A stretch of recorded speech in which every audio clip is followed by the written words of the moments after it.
ప్రతి మనిషి పుట్టుక నుండి చావు దాకా ఏదో సాధించాలని ఇంకేదో పీకాలని ఏడుస్తూనే ఉంటాడు. తన పిచ్చి కోసం పరితపిస్తూనే ఉంటాడు. ఇష్టానికి పిచ్చికి ఉన్న వ్యత్యాసమే మనిషి స్వభావం. పాయింట్కి వస్తే ఇష్టం ముదిరితే పిచ్చిగా మారుతుంది. ప్రపంచంలో ప్రతి మనిషికి ఏదో ఒక పిచ్చి ఉంటుంది. అలా సెల్ఫీస్ దిగడమే పిచ్చిగా ఫీల్ అయ్యే ఇద్దరి ప్రేమికుల కలయికే ఈ సెల్ఫీ ప్రేమ కథ.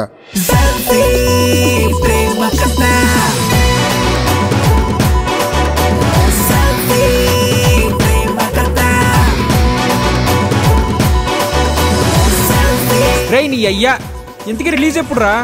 సీరియస్గా చెప్తున్నా, మైండ్ పోతుందా లోపల.